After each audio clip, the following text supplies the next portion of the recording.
Hello everyone, and welcome to the All About Health podcast. My name is Georgia Overbeck and I'm your host.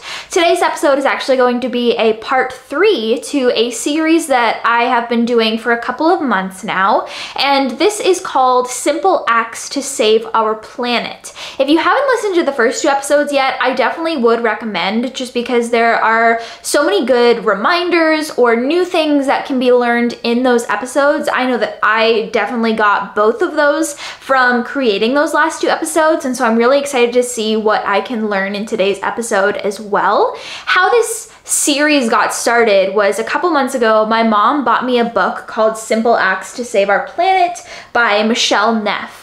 And in that book, there are 500 ways to make a difference for our planet and to just be more eco-friendly and sustainable and all of those things. And if you didn't know, I do have a passion for the environment and to be more eco-friendly as much as I can. And my mom she pushed me a little bit in a good way to be like, hey, you have this passion for the environment. Why don't you start talking more about it? And so I thought that this would be a good way to start doing that, because they are small little acts and differences that we can make. And even if they are small, they are going to add up in the end. And so I'm really excited to go over these with you today in part 3. But before we get into that, we have our weekly segment, which is the recommendation of the week, which actually goes really well with today's episode about being more eco-friendly and sustainable. And that is my new Top Fox sunglasses that I got. So Top Fox is a brand that I've worked with for about a year now, and they make eco-friendly, sustainable, plant-based sunglasses. And if you haven't heard of the brand before, the sunglasses are so cute. They're so trendy and chic. They are a women-owned business, which I really love. And this is not sponsored or anything like that. I just genuinely love these sunglasses, and that's why I wanted to talk about them. I actually just got 2 new pairs over the weekend, and if you're watching on YouTube, I'm gonna show you. So first of all, I got the Gigi in Chai Latte, and I love these. They're like nude brown, and they're a little bit different than usual for me. They're more of a rectangle shape. I usually go for a circle, but I was like, because I just redid my style and I want to try some new things, I got out of my comfort zone and tried a new pair or a new shape of sunglasses, and so I got those. And then the second pair that I got are called the Elizabeth in black, and this is what they look like. I don't have any just plain black sunglasses from Top Fox yet, and so I was really excited to get these.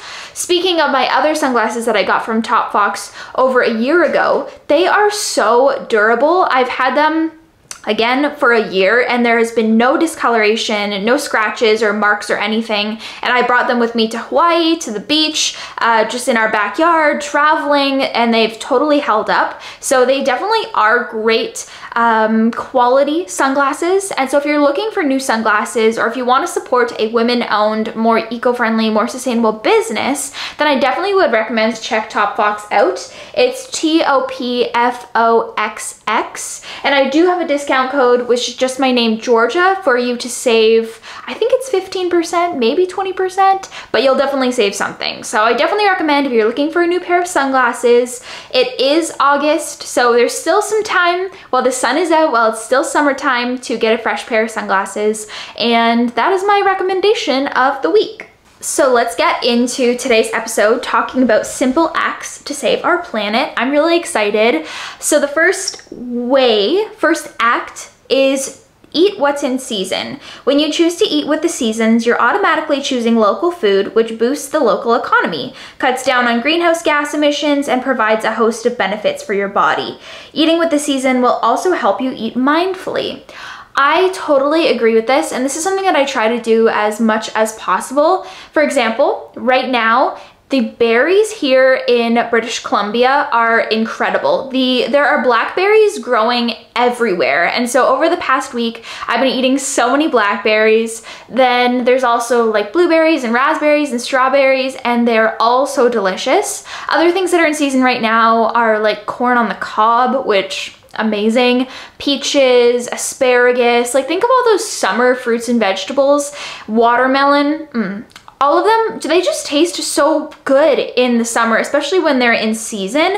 And then again, you can think about this on the flip side as well. In the winter time, think of things like squash or citrus fruits or potatoes or whatever it is that's growing, pumpkins, carrots, parsnips, like root vegetables. Those are really good because they are in season. And so I think that there are so many benefits to eating in season because it's going to be healthier for you since it's more local. It's going to be supporting the local economy, as it said in the book, and you're going to get a wide variety of fruits and vegetables if you're eating with the seasons. It's going to be a little bit cheaper because you don't have to ship the fruits and vegetables from a different country to you. So there's just so many benefits.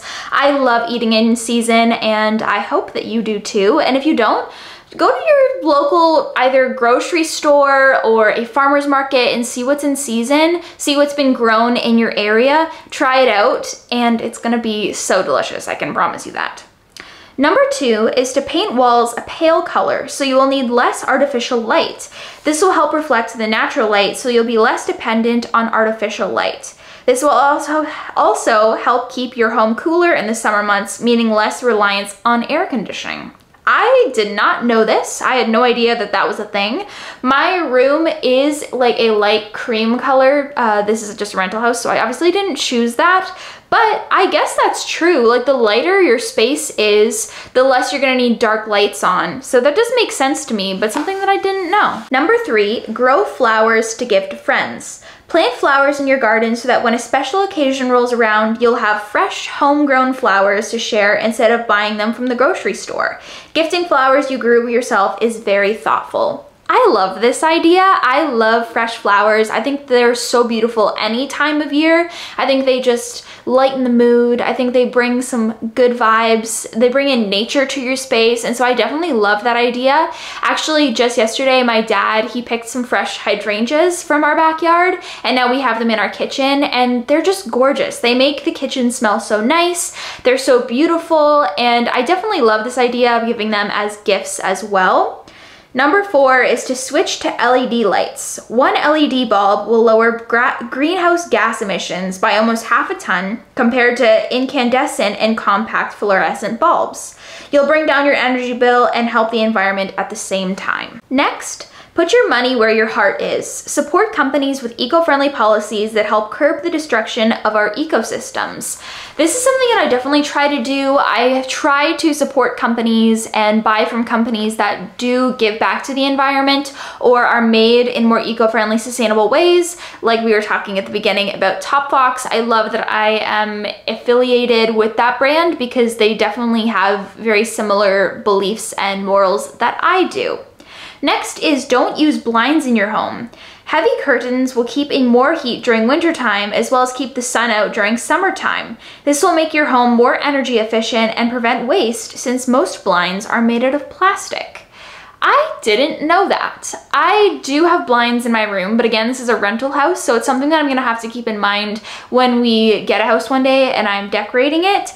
I think I prefer the look of curtains anyway. I think that they're more homey, so that's definitely something that I will be doing one day when we design a house again. Next, bring your own pillow when traveling. Most of the time when you ask for a pillow on a plane, the flight attendant will hand you one that is wrapped in plastic to help reduce the transmission of germs from one traveler to the next. Instead of asking for a pillow, simply bring your own. This way you'll be reducing your plastic use even when you're thousands of miles in the sky. This makes sense to me. I mean, I feel like having your own pillow would be more like comfortable anyway. Like it would be something you brought. It would make you feel, I don't know how to explain it, but I do like this idea. I personally don't really use a pillow when traveling. I would just use my sweater or something like that. But if you are somebody who likes to have a pillow when traveling, I think that this is a great little way to be a little bit more eco-friendly. Next, say no to dolphin hunts. There are many organizations dedicated to stopping senseless dolphin hunts. Support them and don't forget to educate your friends and family about dolphin hunts too. Animals are here with us on the planet and we must protect them. I really like this idea. I definitely care a lot about animals, and this is something that I'm not very educated on at this moment. So it's something that I definitely want to look into more, is how to actually help with that and to get into it. So I think this is definitely a good reminder. Next is to check expiration dates. With thousands of products to choose from in shiny new packaging, it's easy to get caught up and overbuy. Try to plan your meals around when items will expire so you don't end up buying food that will only go in the trash can. I definitely agree with this. If you ask my family, they will say that I am a little bit weird with the food that I eat sometimes. I really like to just make sure that we're not throwing out things as much as possible and that it's getting used up, whether we're eating it or we feed it to the animals that are outdoors. And so I definitely agree with this. Try to use up things that are going bad or not expired, because you don't want to eat things that are expired, but try to meal plan and prepare to make sure that things don't expire before you can eat them. Next is to shop virtually. For some items, shopping virtually and buying in bulk may help save on time and energy that would have been spent traveling to the store. I guess so. This one's a little weird to me. I would think that going in store would be better because then there wouldn't be the shipping packages and things like that, but I guess it depends on what you're buying.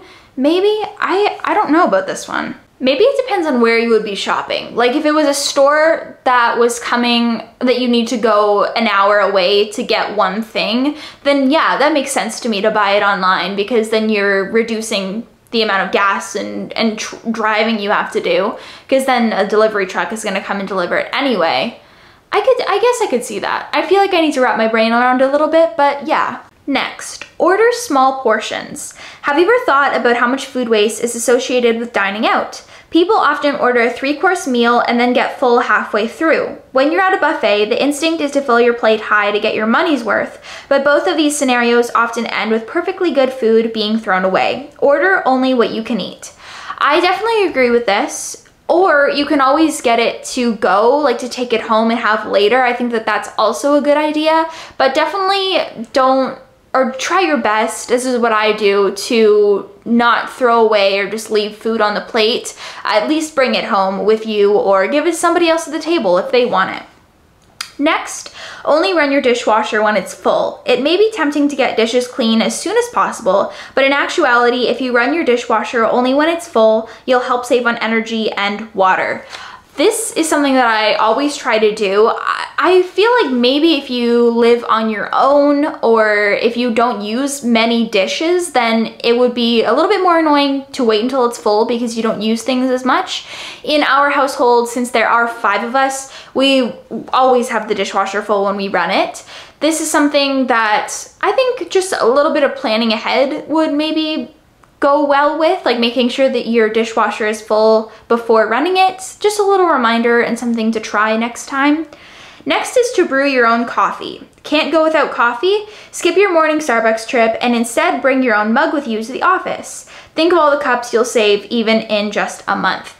This is so true. When I was working at a coffee shop last year in North Vancouver, there would be people who would come in every single day and they would order their coffee and they would always get a to-go cup, which is fine and they're convenient, and not everybody is at the point where they are caring about the environment this much yet.